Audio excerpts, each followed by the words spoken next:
FM News Talk 97.1. On-demand audio. Our regular foreign policy expert, Stephen Yates from the D.C. International Advisory, joins us. Stephen, happy Monday to you, sir. Hi, Dana. Thanks for having me back. Of course. I want to ask you because the press has been split between talking about the Olympics and then talking about Romney's first big overseas tour here.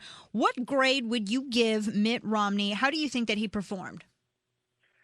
Well, I think we discussed before, I wouldn't advise a presidential candidate to take a foreign trip during the presidential campaign, but that just shows how influential I am.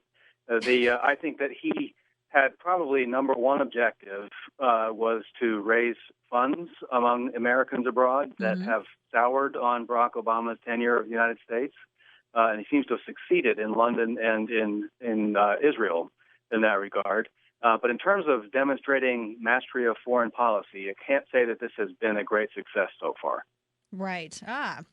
Now he got the He got the endowment of Lech Walesa from Poland, and he went over the other headline when he went over to travel in Israel. He gave the answer to what Jay Carney could not do in a recent press conference when he was asked, well, what's the capital of Israel? And he couldn't say Tel Aviv. He couldn't say Jerusalem. Mitt Romney said definitively Jerusalem. Of course, Palestinians were infuriated over that. Was that a good move on his part to do? Was that from my perspective, I think it showed him to be a little decisive. How do you think that's going to play out for him in the long run? Well, I think it's the right position to take, and I always believe in telling the truth. So I think that if this is what he believes, he should say it. Right. I think it is what he believes, and certainly what a lot of conservative foreign policy advisors and analysts would have said is true and advisable. It is what candidates like Newt Gingrich and others had talked a bit more about during the primary season. So he seems to have folded in some ideas of other candidates into his foreign policy talking points. I think the visit was fine to Israel, and certainly the government there is very, very sensitive. Right. They have to live with whichever the leader emerges from our contest. But President Benjamin Netanyahu had a very warm and long-standing friendly relationship with Mitt Romney, and he showed up there during this visit in a way that I'm sure was an understood signal. Right. Now, from what I understand, there was a law passed in 95 that already acknowledges or recognizes Jerusalem as the capital of Israel. And if that's so, I don't understand why it's so difficult for our representatives or even folks who are running for office to acknowledge that. Well, running for office, they shouldn't have a hard time with it. In government, there are dueling interpretations of the Constitution about which branch has mastery over foreign affairs, who has the authority to recognize what capitals and what governments. And we have tug of war from time to time. This is one that has just frankly baffled me, given that so many Americans have such a strong identification with Israel that it's far beyond just those of the Jewish faith. And I just don't understand why this particular naming of a capital has been controversial. It's China and Taiwan, and people want to debate that. That's one thing. But when it's the capital of Israel, the home of the Holy Land, really it's time to just say, give me a break. Right. And President Obama seems spurred on. He signed in it was $70 million it's going to go towards the Israeli government and helping them with the Iron Dome. Of course, he did that on the eve of Romney going to visit Israel. It was seen by many as kind of a surprising move from the president. Is this just simply his way of trying to overshadow Romney's visit, trying to compete with him on this? What do you make of that action? I have a very hard time seeing it in anything other than a political light. Really, the United States and Israel have an ongoing, robust, very deep government-to-government relationship. They can do things like this at any time.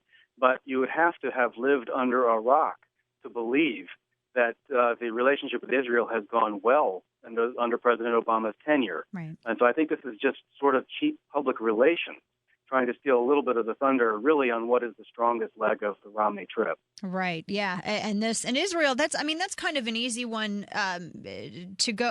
You really have to, I think, screw up to kind of mess up that goodwill. I wanted to ask you, too, about the whole gaffe that we talked about this when I was on ABC Sunday morning. This is something that the left keeps insisting on to try to, I think, deflect from the president's horrible record on the economy. I don't think that Mitt Romney made a gaffe. He didn't really didn't really say anything that hadn't been in the British headlines for months now. And he didn't say, oh, well, your security is horrible. He just said, oh, well, the security concerns are disconcerting. Is it really that big of a deal, Stephen? No, it's not a big deal. But he did sort of lose a quick battle of wits with David Cameron. And Cameron had a very quick comeback to what he saw as a public slight. I don't think the people in Utah would appreciate it very much. Right, out in the middle of nowhere.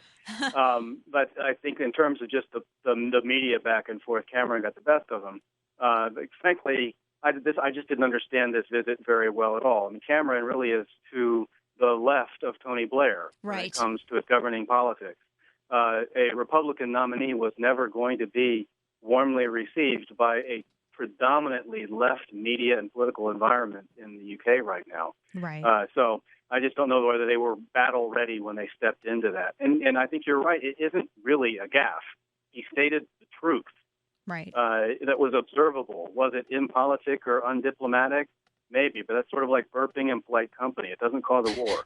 Exactly. And I'm glad that you pointed that out, because even if Cameron is, considered to be conservative over in Britain, their version of conservatism is Democrat light over in the United States.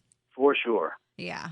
Well, that's. I want to switch it up and ask a little bit about the Olympics, because there's been a lot of discussion concerning, especially Israel in the Olympics. It's been the 40th anniversary of the Munich massacre, and there was no. You would think in the opening ceremonies that there would have been some sort of moment of silence, or at any point NBC's already been accused of editing out that the 7/7 terror attacks in London. Is the IOC trying to censor the Olympics from your perspective? Yes, they are beyond politically correct. And frankly, I mean, I just don't know at what point you say, look, if there are members of the IOC who send Olympians to participate, what is the deal with it being acceptable for delegations to say, I will or will not swim with certain kinds of people? I mean, this is a throwback to the battle days of racial politics in different places. And I just don't see why it is considered acceptable and politically correct to take what I consider to be a racist and hostile position in what's supposed to be a friendly competition. Yeah, I mean, this is supposed to be the competition where you see goodwill between countries, and then we had the story where the Lebanese team refused to in judo. They refused to train near the Israeli judo fighters, so they had to put up this screen in order to keep everyone happy. I'm not quite sure the IOC didn't say, you know what, just go home then, just go home. It seems as though they're trying to cater to a specific ideology, a specific group. Well, I mean, I just don't see how you can interpret this anything other than saying these are the others, and we want to taint them with otherness and exclude them, and that is just offensive. Yeah. And so I just don't see how there's really any excuse for any place for it. And really, the officials at the Olympics ought to be ashamed. It goes contrary to what they say they stand for, but that really just puts them in the same league with the United Nations. Exactly. Oh, that's such a great point. Stephen Yates with the D.C. International Advisory. Always a pleasure, Stephen. Thanks so much for your time. Thank you, Dana. All right, we'll talk again soon. You can find Stephen at dciadvisory.org.